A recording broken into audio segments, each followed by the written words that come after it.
taiza sinan'olokolo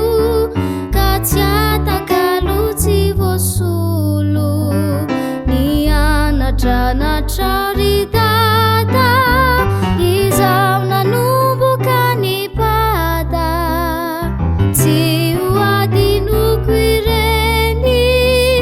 indrindra fa ianao ry neny ianao ry dada sy neny ajaiko sy mba nitokiko raha misy ny azoko atao de tsy honona mizao e raha mbola velo